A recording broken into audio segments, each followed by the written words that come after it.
Hello, and welcome to the Satire Fire, where the good times are just so good that they're killing you. I am your host, Sydney. And I am Samuel, and I am also getting good timed to death currently. This will be a really short episode because we'll be goners before the end of it. So today we are doing something new. If you've been listening, then you'll recognize that. If you haven't, then this is all new to you. So welcome. We're happy to have you here. So we have just concluded our series on Brave New World, the book by author Aldous Huxley.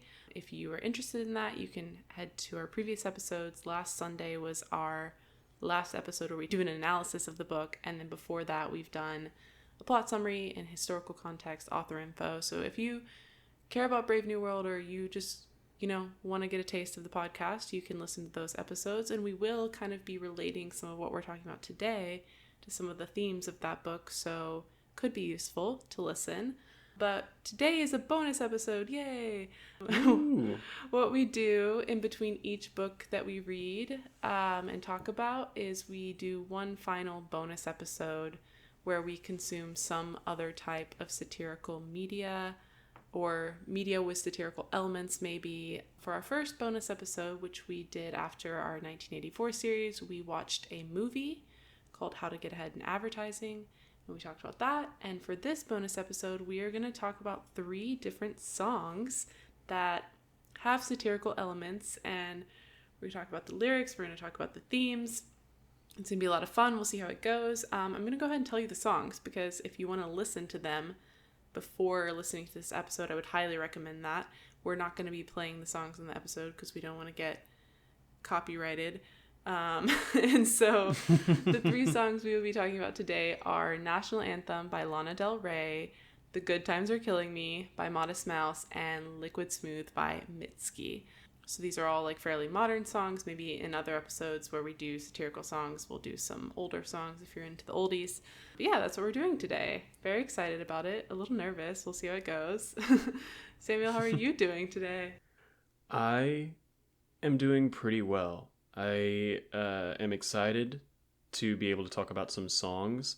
I think that I'm in a similar boat with this one as you were in the movie episode, where I have not been into music. That's a really weird thing to say, but it's only within the past 3 or 4 years that I've gotten into music and really started listening to it and enjoying it and spending time with it.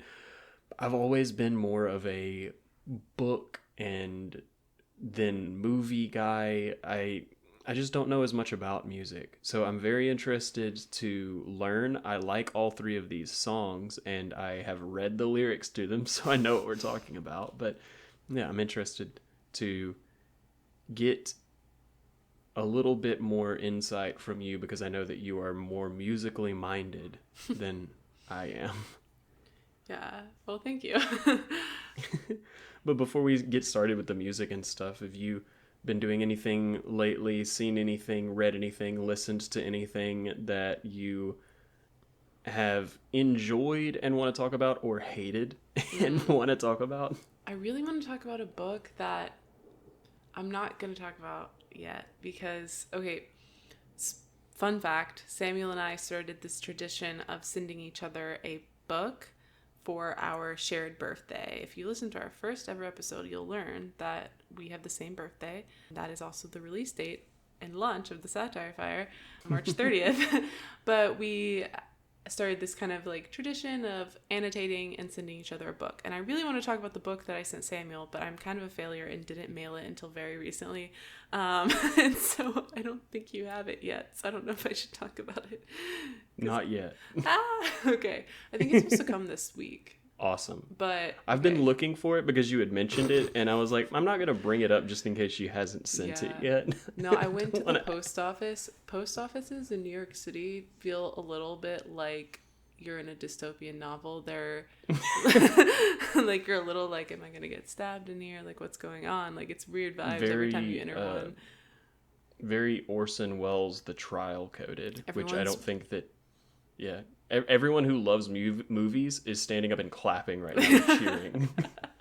Yeah, they're very depressing, unfortunately, and often they look like they've been ransacked. Like it's like Cormac McCarthy The Road. Like people are just like it's crazy.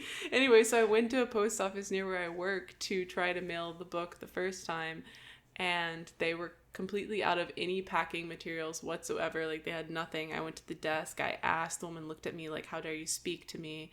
And I was like, so sorry for existing. Anyways, I left, and then I kind of was discouraged, so it took me a bit to go back to another post office, and then when I did, they also didn't have packing materials, so I ended up just going to a FedEx. I was like, I can't keep doing this. But yeah, I will talk about that book next week because Samuel should have it, but it is a book that I really love. I've already kind of told a story at this point, but I will say something I mentioned in last week's episode is that I've only ever given one book 1 star, and I think I'm going to talk about that. It's been a while since I've read that book. I did read it in early 2024, so that was a long time ago. But, well, not a long time, but long enough that it's like, but it was a poetry book. And I had purchased this book. I kind of feel mean talking about the way I felt about this book, honestly, because I did read reviews and some people really loved it, and I feel like a hater. But I will say the name of it, and this is no shade. Well, it is a bit of shade to the authors, but I'm so sorry.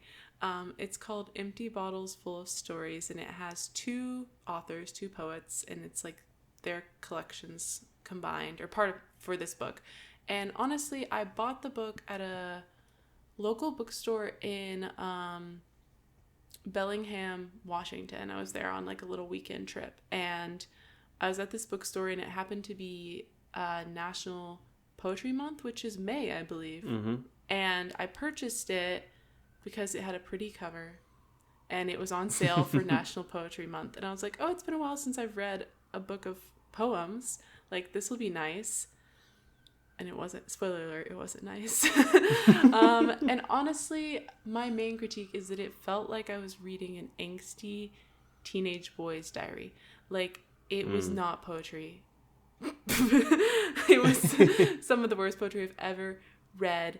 It was like, I'm emotional and I'm going to complain about it in a way that was just not eloquent to me, and honestly just felt like it lacked depth or self-awareness, and especially one author more so than the other. But I found it to be so bad that it was like laughable to me, and so I kept reading it because I was like, this is so stupid. And I kept reading it, and I even read several poems to my partner. She agreed with me, and that's the only book I've given 1 star. There is a book that I would give 1 star if I had finished it, but I don't typically like rate books that I don't finish, you know? Yeah. So I feel like this is the only one I finished that I actually like hated. And I don't know. I'd say you'd have to read it to understand what I'm saying. Okay. But I don't think I'd recommend reading it.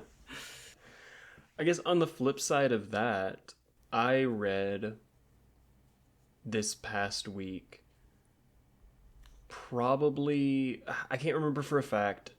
If you look at my story graphs and I'm wrong, keep it to yourself. But I'm pretty sure it's my first 5-star read or 5-star new read of the year recently. And it was The Remains of the Day by Kazuo Ishiguro. That book rocks. Yeah.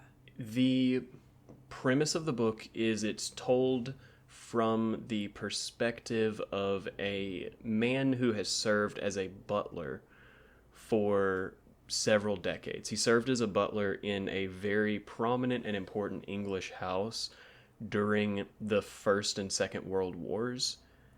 And he is going on a trip to go meet a woman who previously was a housekeeper at the house before she got married. And on this trip to go and see her, he is recounting and reflecting on little vignettes of his experiences being a butler. And the whole book is essentially talking about how the small things add up. How little things that if you're not paying attention, you might miss, you might not notice, are going to crescendo into something. And if you're willfully ignorant to the impact of the small things, forsaking the small for the grand picture, you're going to let life slip past you. One of the quotes from the book that was, I think, my personal favorite quote, and I think is like perfectly a summation of what this book is about, is the main character, like in the narration, saying, "There was surely nothing to indicate at the time that such evidently small incidents would render whole dreams forever irredeemable." And so you get to see this guy grapple with and come to terms with, well, not even come to terms, because I don't think that at any point he fully comes to terms with it. He's just forced to reckon with it. The fact that he let someone who loved him slip away without ever acknowledging their feelings for him or acknowledging his feelings for them. You see the fact that he aided and abetted in his employer falling for anti-Semitic rhetoric during World War II and pushing the world towards fascism in some ways. And by remaining neutral and looking at it from an outside perspective, he failed to act on the little things that ended up becoming very large. And it's just really, really beautiful. I don't want to give it away. I think that the voice is really, really interesting because it's like very proper British, like British butler that you would expect, where he's like, anytime he's going to say something negative, he's couching it really, really heavily with all these euphemisms and turns of phrase in order to make it clear that he means this in the best possible light. He would never speak ill of this person, and yet this is a fact that he's aware of. Looking at everything from a hyper-objective lens, I thought that it was really, really good. And I think it won, I'm fairly certain that it won the Man Booker Prize for the year that it came out. And it is in no way surprising to me. I think that it is a fantastic book. And like we talked about last week with the star rating system, I'd recommend this to anybody. 5 stars. Everybody should read The Remains of the Day. I think they turned it into a movie starring Anthony Hopkins as the main character. I'd be interested in watching that, but I think that so much of this book is internal within the main character that it would be tough to really capture it on screen, because so much of what makes it special is the voice that he has inside of his own head. You know, I felt that way about Demon Copperhead, which we talked about several weeks ago. Mm-hmm. Like the way that like everything was just demon. That sounds really good. I need to add that to my list. I have not read it, but anything that has a Man Booker Prize, I'm like, yeah, well, I'll read it. That's all you have to tell me. And I think that I have read all of the Booker Prize winners released from 2021 back to 2013. Whoa. If it won the Booker within that time frame, I've read it, and I own Prophet Song and The Seven Moons of Mali Almeida, and I plan on reading those. But yeah, I've slowly been working my way through them because I do enjoy them quite a lot, generally. Yeah. I remember when you started doing that, I think. Something else I remembered that I didn't like about the poetry book, and I think is important to note, is that the author that I disliked more did this thing where he romanticized the pain of like women, and it was almost like fetishizing, like, oh, you're emotional and you've struggled and your life is hard and that makes you beautiful. And I hate when authors do that. but specifically about women. It's like, your pain is your beauty. And it was just so much of that. And it was so repetitive. And in, like I said, angsty teenage, I'm edgy and cool type writing. So it just, yeah. Anyways, okay. Well, I think with that, we should get into what we're here for today, which is to talk about some satirical-esque songs. I'm not fully calling them satirical songs because I don't know that the artists themselves would call them that, and they're all alive, so they could, they could comment on that if they wanted to. If you want to, Lana, Mitski, Isaac Brock, and the rest of the Modest Mice. Please leave some comments on our episode on our social media. I wanted to start with National Anthem by Lana Del Rey because it's really like banging you over the head with the point. It's like very obvious, and so I feel like that's an easy one to talk about. I want to preface with, so if you went back and listened to the song, everyone, which like I said, I recommend. There are some different interpretations of the song, and one is that it's kind of like alluding to the love triangle between President John F. Kennedy, Marilyn Monroe, and Jackie Kennedy. And it's kind of like representing that. And I think that's a good interpretation, and it might be doing that. Once again, I don't know what Lana's intention was, but that's not what I'm going to talk about. Okay. But I know that it kind of talks about, Lana in this song is expressing her feelings for two different lovers, and JFK in his life had this like kind of love, passionate romance with Marilyn Monroe that was like fun and an affair. And, fun is a really interesting way to frame it. Different and glamorous and exciting as opposed to the stable, supportive relationship he had with Jackie Kennedy. With her biter teeth. I don't really want to talk about that love triangle, but I just want to acknowledge that I know that that's an interpretation of this song for people who are like hardcore Lana fans that might be like, hey, what's wrong with you? That's what this song is about. I do know. Okay. But yeah, so this song is overall about like living in excess and money, and the value of money and excess and fame and fortune and riches in American society. Yeah. Hence, National Anthem. It has lots of elements that are really like making fun of the way that America prioritizes this consumption, and especially the ultra rich and people like Lana herself, celebrity figures. And so I guess, do you have an interpretation of this song before we kind of dive into some of the lyrics and elements? Like, what would you overall say it's about? No, I mean, I think that sounds right. Like, I haven't done very similarly to when we have one of us lead an episode about a book series, or like my episode with how to get ahead in advertising. Sydney is the one who has done research and looked into this. I haven't done any research beyond listening to these songs and reading the lyrics, and so I'm kind of coming in with a blank slate mentality.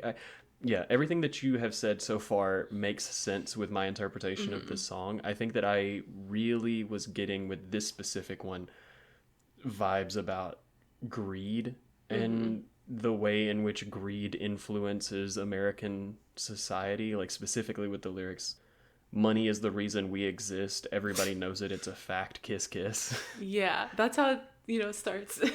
Right after, oh no, that's Money is the Anthem of Success. No, that's after. So it's the second bridge. So the song begins and you hear fireworks, and I think that's a nice touch. We're already, other than the title National Anthem, we're already kind of like America, pride for America. And then she says, money is the anthem of success. So before we go out, what's your address?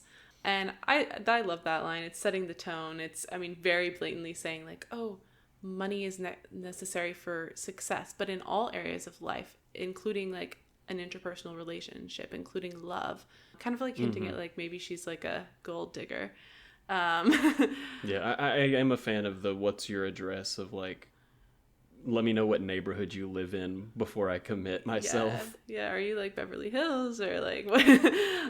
And so I think that like she's assuming that, and it continues. I guess I'll talk a little bit about, let me tell you some lyrics in verse 1. So like, I'm your national anthem, you're so handsome, take me to the Hamptons, Bugatti, Veyron, he loves to romance and reckless abandon, holding me for ransom, upper echelon. And so it's referencing all these like 1%er type pleasures of life, and saying that like she's juxtaposing romance with this like patriotic consumer worship, and it's saying like romance is a form of worship, and consumerism and money in excess, we also worship that. That's what I think is interesting. It's kind of like cynical, and that the way that we pursue this American dream is by like chasing these riches to excess. And this is totally unrelated to the interpretation of the song, but I do think that the specific section that you're referencing feels like I could hear it in my head when reading the lyrics, these being lines in a Nicki Minaj song, because I think that she would hit it so hard of like, take me to the Hamptons, Bugatti Veyron, he loves to romance some reckless abandon. Yeah, no, it's got flow. I just think funny. The Veyron abandon, like that rhyme scheme is so Nicki Minaj. Where's the Nicki Minaj feature? Lana, you should do a remix of this song featuring Nicki Minaj. And so I think it's just so like the American dream is empty and chasing money and chasing fame and chasing excess. And I think that it's using this like romance, this relationship, like pursuing that in this like worshipful, consumery way is like giving an example of that. You know, does that make sense? Is that what you got from it? Yeah. And so then we go into the chorus, and it says, tell me I'm your national anthem. Tell me I'm your national anthem. And there's this like background where it's like, booyah, baby, bow down, making me say wow now. And sugar, sugar, how? No, take your body downtown. And then it says, red, white, blue is in the sky, summer's in the air, baby, heaven's in your eyes, I'm your national anthem. And very straightforward. You know, on one side we've got this like romance. She wants this person to love her. She wants to be his prize. She wants him to bow down to her in a worshipful way. And then on the other side, we have these things that are characteristic of American society. National anthem, red, white, blue, summer, fireworks. And so she's bowing down to him for his money, and he's bowing down to her for his commitment and devotion and worship. And what does that sound like? It sounds like the way that John talked about what he should be doing for Lanina. Yeah. But also, another thing. Also, it's talking about going down on a girl. Going down, yeah. Knee deep in the passenger seat of a Bugatti Veyron, baby. And so, I like this song because it's so obvious. Like, I like that it's so obvious what it's trying to say. A couple other lines that I like. I sing the national anthem while I'm standing over your body, hold you like a python. I love that line. Good for you, man. You know? And so she's saying, like, you know, standing over you, you're worshiping me. I'm worshiping you by singing the national anthem, aka like praise of money and excess and fortune. And I've got you in my grip. Like pythons, they constrict around their prey. And she's like, I've got you and I've got me, and you're praising me and I'm praising you. And it's imagery, and it's gross imagery. It's like, yeah. But I like that line. Are there any lines that stuck out to you, I guess? I'd already pointed out that I really like the money is the reason we exist. Everybody knows that it's a fact line. And then I like the, what's it called? The bridge at the end where it's like between like the second time it repeats the chorus, it then goes into I is that called the bridge of the song, where it's like it's a love story for the new age for the sixth page. Yeah, We're that's on a the quick bridge. sick rampage. I liked the bridge a lot. I thought the bridge was really good. Mm-hmm. Yeah, I really want to talk about the bridge. So, I don't know. One of the reasons I picked this song is because it has a lot of themes that Brave New World has. Very different context, obviously. Brave New World's set in, well, the world, but it's set in, like, London, in England. And this is, like, the American dream. But the bridge, I think, is one part that really hits on the head what Brave New World was critiquing. Mm-hmm. So it says, we're on a quick, sick rampage, whining and dining, drinking and driving, excessive buying, overdose and dying, on our drugs and our love and our dreams and our rage, blurring the lines between real and the fake, dark and lonely, I need somebody to hold me. He will do very well, I can tell, I can tell. And then keep me safe in his bell tower hotel. Money is the anthem of success. So put on mascara and your party dress. And if that doesn't sound like the world state, like, I don't know what does. Yeah, I mean, it's hitting all the same themes of using superficial excess in order to avoid dealing with deeper feelings and deeper emotions and stuff. Yeah, I think that it's a different lens through which to see the same world. Yeah. And that's National Anthem by Lana Del Rey. I don't want to spend too much time on each song because I'm trying to fit 3 in the episode, and maybe I'll learn from this that I should do less. But I think the last thing that I wanted to do before moving is just like, what satirical elements does this song have? So thinking about the bookmarks of satire, I think humor. Yeah.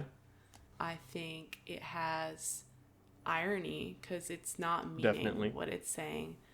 Exaggeration, yes. Mm-hmm. And I would say it's unclear to me whether it has ridicule or critique. Like, I don't know that it has critique. Yeah, I don't think that it's proposing an alternative or engage. Like, I think that it's just pointing out what's wrong. And it's not really making fun of what's wrong. It's just kind of saying the way that the world is from her perspective. So, yeah, I would agree. I don't know if I would say ridicule or critique are elements that are noteworthy within the song. Yeah, but 3 out of 5 on the bookmarks of satire. And great song. It's funny. It's not. I do love Lana, but it's not one of my favorite Lana songs. So if you want to know my favorite Lana songs, send us a DM and I'd love to talk about it with you. But let's move into, so it's got the themes of consumerism, excess, and also like a relationship that is only based in superficial things. And with that, let's move into Liquid Smooth by Mitski. I love this song. Something I really like about it is actually the music itself. Like, it's very haunting. It's dissonant at times. And I think that, like, juxtaposes well with the lyrics, which are kind of seductive. But you feel this, like, discomfort. Like, she's saying these things that should feel very seductive and, like, come touch me. I'm liquid smooth. I'm in my prime. But you feel uncomfortable. And that, I think, is the intention. Yeah. Definitely, I agree. I think that if you put these lyrics with different music and different emphasis, I think it could be seen as like a feminist icon powerhouse anthem pop song where it's all about self-love and seeing yourself as beautiful and things like that. But with the combination of the music, these lyrics take on the meaning of like, no, you're supposed to be reflective on what's being said, and you're not supposed to take this at face value. Yeah. So I'm just going to read a good portion of the lyrics of this song. So sorry that you'll have to listen to me talk for a bit. I'm just reading lyrics. But it says, I'm beautiful, I know, because it's the season. But what am I to do with all this beauty? Biology. I am an organism. I'm chemical. That's all. That is all. I'm liquid smooth, come touch me too, and feel my skin is plump and full of life. I'm in my prime, I'm liquid smooth, come touch me too. I'm at my highest peak. I'm ripe, about to fall. Capture me. And then another later, and I guess like the bridge, it's like 2 lines. It says, how I feel this river rushing through my veins with nowhere else to go. It circles round. And then it goes back into the chorus. I'm liquid smooth. Come touch me too. She's, dare I say, pneumatic. Pneumatic. Actually, yeah, the lyric, I feel my skin is plump and full of life. I'm in my prime, made me think of pneumatic. And I think Lenina, so early book Lenina, world state compliant Lenina, is like listening to the song. It's like, wow, yeah, me too. I'm hot. But then later Lenina's like, am I just a body? And she's listening to this song. This is Lenina's song. This is her fight song. This is her fight song. I like in the first verse how it says biology, I'm an organism, I'm chemical, that's all. And it makes me think of the world state and them just like making little test tube babies that are all exactly the same, but all, well, I guess they're not as beautiful when they are lower castes. But the world state society really prioritizes youth and beauty, and people don't age and they don't go through childbirth. They don't do anything that makes them look less youthful. And Mitski here is saying, I am youthful and I am beautiful right now, but you're only going to think that right now. And soon I'm going to fall and you won't sexualize me anymore. You won't see me as this figure that you do now. Yeah, I mean, I think that it's also calling into question just the turn of phrase, like, oh, they're in their prime, where it feels, particularly when that kind of phrase is directed towards a woman, feels very, regardless of how you intended it, objectifying, of saying this is someone who right now is as good as they will ever be, and generally speaking, that the reasoning behind that statement is because of their looks, is because of what is seen as their capacity to reproduce. It's tied to it's tied to a lot of physical characteristics and youth. Mm-hmm. And I think a lot of female artists, or even like female actresses, people who identify as women and are famous in some way, are a celebrity figure, talk a lot about how when they're in their quote-unquote prime, they're young, they're in their teenage years or their early 20s, they're beautiful and sexy and hot, and they've got that sex factor, and that's driving their popularity. But then as they get older, someone just comes in and replaces them, someone younger, someone hotter. And there's so many songs I could reference to talk about this. Yeah. It's also the whole point, if anybody who is listening has seen The Substance, there's a movie where the entire point of it is just that you are operating in an industry that only has interest in you when you look a certain way, and generally speaking, you look that way when you are a certain age. And once you age out, it doesn't really give a shit about you anymore, because you stop being for their purposes, usable sex object, essentially. Yeah. Beauty's tied to youth, and that is short-lived. And if that's what your worth is in, then that's a really scary thing to grapple with. And it's not, that's not, I'm not blaming anyone for putting their worth in their appearance, because I've done it too. That's not, it's more of just that, like, that is what a lot of societal expectation puts on you, particularly as a woman.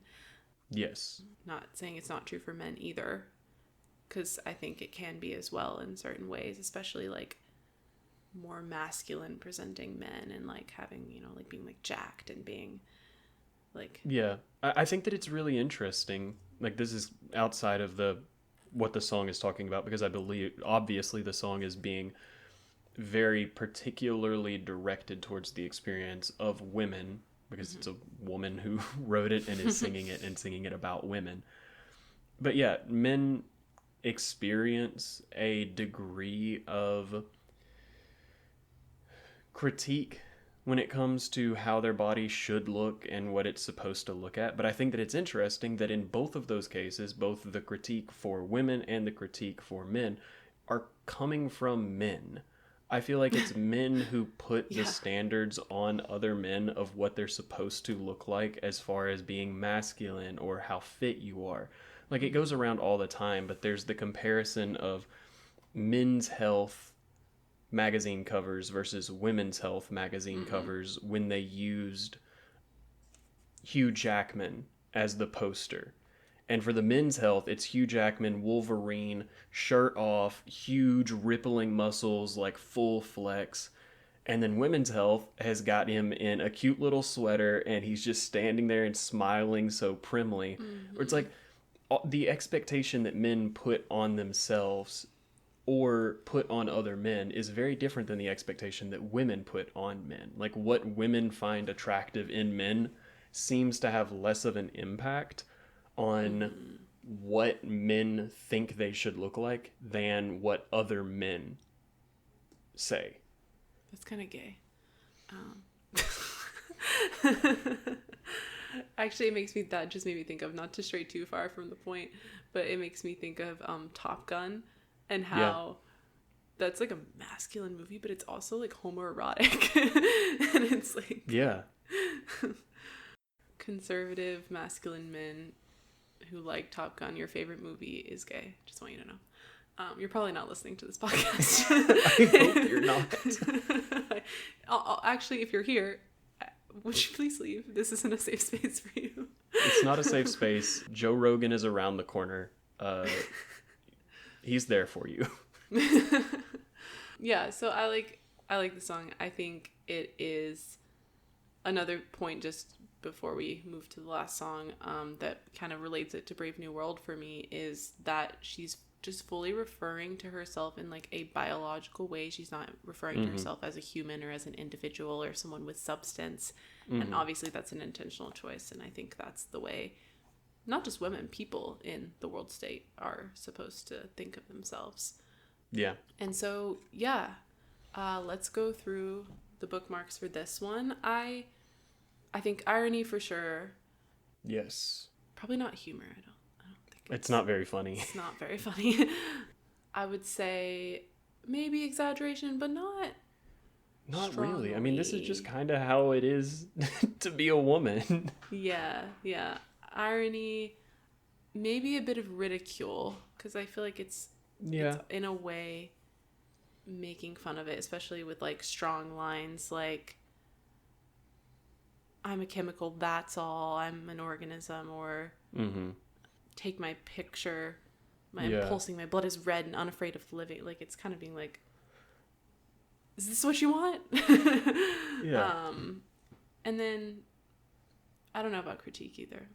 So I would say I think that this is more of a critical song than National Anthem is. And I feel that way because I think that what you're pointing at as being ridicule, I take more in a critical aspect, where I think that instead of her pointing out the way that she has experienced life and making fun of the people who feel like her, she's instead trying to call attention to that way of thinking. And I don't know if she's necessarily critiquing in the way that she's proposing solutions or alternatives, but I think that she's saying, hey, you should think harder about why you do the things that you do and why you feel the way that you feel. And I don't think that she's necessarily trying to make you feel stupid because you feel those things. I think that she's just saying, this is important. Don't do it for no reason.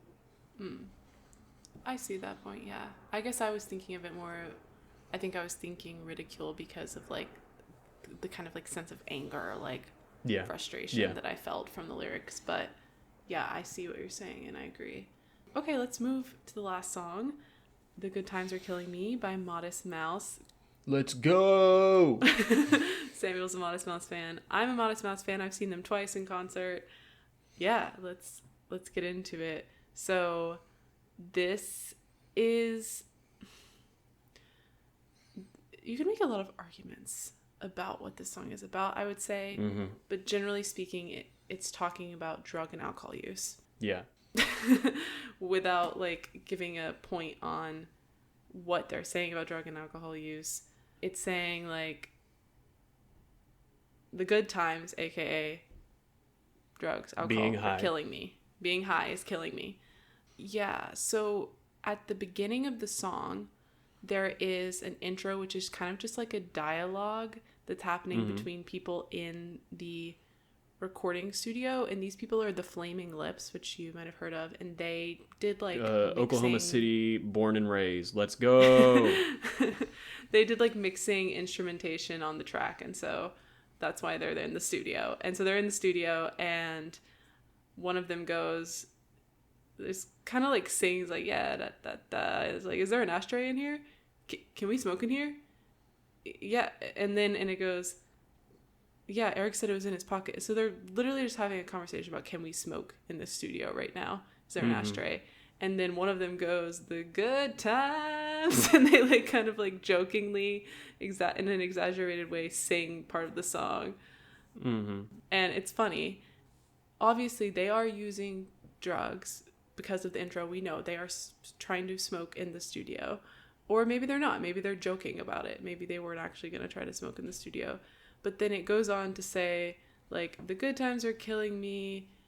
And we'll talk more about the lyrics. But I wonder if you think that Isaac Brock, Modest Mouse, the Flaming Lips, are they, like, making fun of people's portrayal of drugs as, like, they're going to kill you, even marijuana? Or are they saying that, like, there is actual danger? Like, what is your perspective? I interpret this song as very self-aware. I don't think that it is making fun of anti-drug propaganda. I think that you could interpret it that way if you're only looking at the chorus. But I think the various verses kind of give away the game, where it feels very much, particularly when you take the intro dialogue section into account, feels like a song that is exactly what it is. It is a song in which people who enjoy using drugs, enjoy getting high, getting drunk, enjoy all of these aspects of substance use, are aware this is going to kill them. And it's not going to kill them today, but it's probably going to kill them. And so it's a really interesting line that it walks of showing you that it is not worth it, but it's also really hard to give up something that feels that good. So I agree. That's also what I think, but I wanted to get your opinion because I think there's room for interpretation really on this song, on what you might think it's saying. Yeah. But some lines to speak to like what Samuel just said. So it starts with, the good times are killing me. Here we go. And then they sing, or Isaac Brock. I keep saying Isaac Brock. If you don't know, that's the lead singer of Modest Mouse. Isaac says, got dirt, got air, got water, and I know you can carry on. Shrugged off short-sighted false excitement. But what can I say? Have one, have 20 more, one more's, and oh, it does not relent. The good times are killing me. So talking about that verse a little bit, I guess the way I would interpret it is like, we've got everything we need to survive. Dirt, air, water. We've got all of that. We could carry on. But, we could have 1 more, 20 more. We could have drugs, and we like drugs. What can I say? I know it's killing me, but I enjoy this. Yeah, I mean, you wouldn't let it kill you if it wasn't a good time. Yeah. And I think this is where sometimes I think that, like, it could be a little bit of a critique of, like, people who judge drug use. Mm-hmm. It says shrugged off, short-sighted, false excitement. And so I feel like that is like, you know, there's narrow-minded people who would say negative things to bring you down. He's saying like, shrug that off. Have a joint. I interpret that differently. You did? I think I interpreted it as shrug off short-sighted false excitement being stop using drugs. That the short-sighted false excitement is drug use. And I interpreted it more as when somebody tells a person who is addicted to drugs, oh, just stop. Like, just stop. Yeah. Just stop using it. It's just that easy. Just shrug it off. I think we're saying the same thing. I think you explained it better. Okay. Okay. I guess I'm saying, like, yeah, they're saying negative things to get a rise out of you, to get false excitement. Like, okay. Oh, you're just, sorry for the word, like, you're just a druggie. Like, things like that. Like, saying shrug that off, have a joint, it'll be okay. It's a good time, I think. And when you compare that line, shrugged off, short-sighted, false excitement, with in verse 2, he says, this is such a good line, kick butt, buzz cut dickheads who didn't like what I said. It's once again talking to these people who have something negative to say about what they're doing. Yeah, I think that line is also referencing skinheads. I think it's anti-skinhead, anti-Nazi of kick butt, buzz cut dickheads who didn't like what I said. Like, I said something that was slightly offensive to a guy who calls himself straight edge, but is just a Nazi. Yeah, that makes sense. Because also in that verse, he says, like, jaws clenched tight, we talked all night, but what the hell did we say? And so, like, you stay up all night, and there's banter, but you don't really remember what you say sometimes if you're under the influence of drugs. And so, like, he might have said something to a neo-Nazi type person. He might have been like, hey, you're a dickhead. And yeah. And then another thing that happens in the bridge, it says, fed up with all that LSD, need more sleep than coke or methamphetamines, late nights with warm whiskey. I guess the good times, they were all just killing me. And this is an interesting line. I feel like he kind of is like, you know, I've tried the hard drugs and I don't know, I need to take a step back because they're all just killing me. Like, he's like, maybe we'll just stick to the whiskey. I don't know. I don't really know what to make of that bridge. What do you think? I again think that it's pointing towards like the larger whole of he's addicted to these substances. He recognizes that what he needs is to sleep. He doesn't need to take more uppers. He just needs to sleep. But when you have a late night with warm whiskey, it feels really, really good. And so he guesses he's just going to have to let all of those good times kill him. Yeah. So yeah, I picked this song because it reminded me of Linda.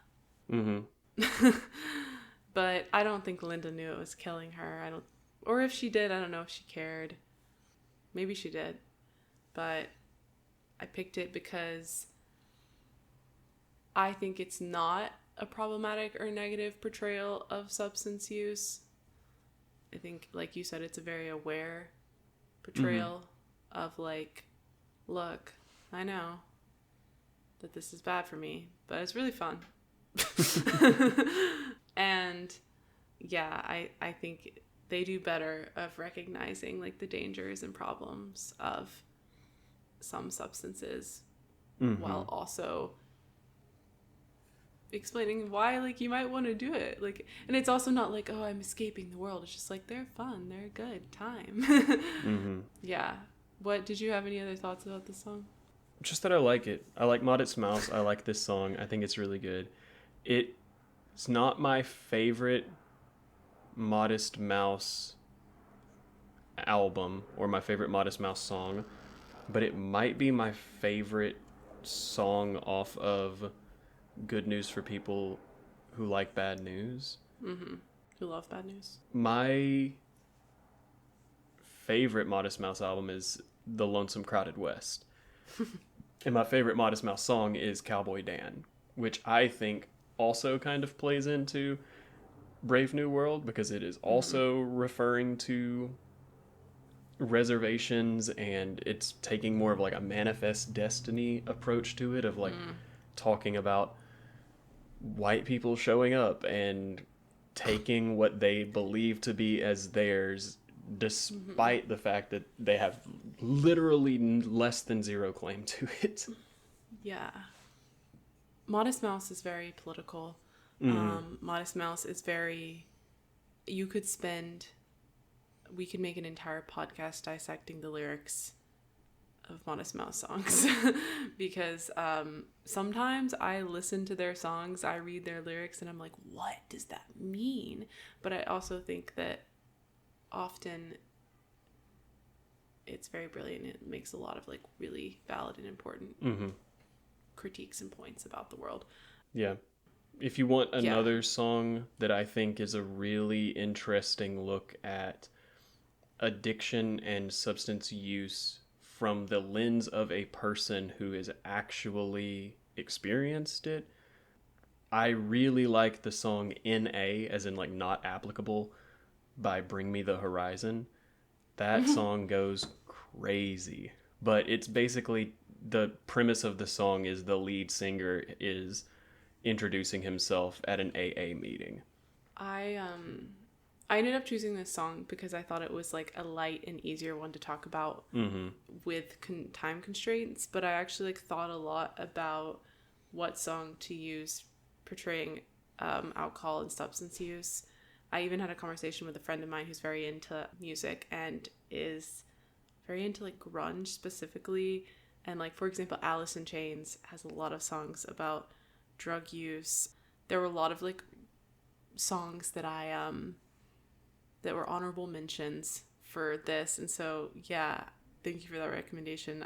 I also have several recommendations. One of them that I really wanted to bring up because it was like a big contender, especially in terms of like satire, is Spin the Black Circle by Pearl Jam. And it's just like satire. It's not really it's talking about like a record spinning, but it makes it sound like it's talking about using heroin. And then another one I really considered was Rehab by Amy Winehouse, which I didn't choose because I think talking about Amy Winehouse requires a lot of nuance and context. So but I think there's like a lot of great songs out there from people who actually have good takes or lived experience in terms of substance use or struggling with substance use disorders. So take that, Aldous Huxley. So this is our music episode. Bookmarks of Satire for this one. Yes. So bookmarks of Satire for The Good Times Are Killing Me. Samuel, what do you think? I've been talking a lot. Definitely humorous. I don't know how ironic it is. I think that the content of the song is ironic, but I don't think that the song itself is ironic because it's self-aware about it. Like, it's not saying something that it does not believe, meaning the opposite. It's more pointing out that there is a incongruency between thoughts and actions, which is kind of ironic. But yeah, I don't think that the song itself is ironic. Yeah, I agree. I do think I don't think it's really exaggerated.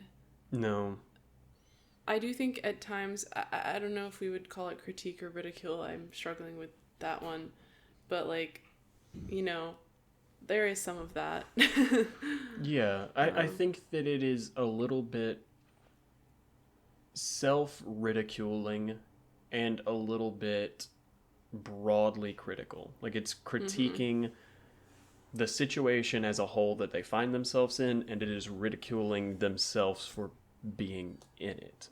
Yeah. But I don't think that it is ridiculing other people who are in the same situation. It is critiquing other people that are in the same situation. Yeah. Yeah. So I would say all of these songs definitely had satirical elements. I don't think any of them are full on like 5 out of 5 satire, but also the books we've been reading aren't either. And I think it's interesting to think about how music is something that is often used to make commentary on things in society. And, there's elements of satire in music too. And so that's what I wanted to do today. I hope you guys enjoyed it. I hope you found it interesting. Maybe next time I'll do less songs so we can go more in depth on the songs. But I wanted to pick songs that highlighted some of the main themes of Brave New World, but maybe in a better way. So before we go, I wanted to play a game that I came up with, speaking of Brave New World, that I think is just funny. And it is a game that I'm titling, Is It Shakespeare or Is John Just Pretentious? So to close out our series on Brave New World, let's play a game where I read some quotes from the book, and Samuel's going to tell me if he thinks this is a quote from Shakespeare, a Shakespearean tragedy or sonnet or whatever, or if he thinks this is just something that John said in the book. Man, I don't know. I'm not looking forward to outing myself as not a Shakespeare knower. So yeah, let's just do it. All right, ready? First one. Eternity was in our lips and eyes. Eternity was in our lips and eyes feels like Romeo and Juliet. Is that a Shakespeare? It is Shakespeare. It's not Romeo and Juliet. It's Antony and Cleopatra. But yes, it is Shakespeare. Okay. It was base. It was ignoble. Is that how you say it? Ignoble? Ignoble. Ignoble. It was base. It was ignoble. That feels Shakespearean, but I don't know. I'm going to go with John. I think your instinct was right. So it is John, but it's kind of like an allusion to a Shakespearean quote, which is "'Tis but a base ignoble mind." Okay. But it's not a direct quote. So it's like John's interpretation of Shakespeare. That one's kind of a trick. Indeed, the top of admiration, worth what's dearest in the world. I think that is John. That's Shakespeare. It's The Tempest. Damn it. Okay. Poison to the soul as well as body. That feels like something that a comic relief character said in a Shakespeare. That one's just John. So it's a hard game. They sound exactly the same every time. It felt like something that John Falstaff would have said. Yeah. I mean, we have to remember that John learned to speak essentially by reading the collected works. Yeah, obviously. So everything he says, he might be using words that are often used in Shakespeare, but not all of it is a direct quote. A couple more. Still, Ariel could put a girdle around the earth in 40 minutes. Ariel could put a girdle around the earth in 40 minutes. I don't know who Ariel is, so I assume it's referencing Shakespeare. Mm-hmm. A Midsummer Night's Dream.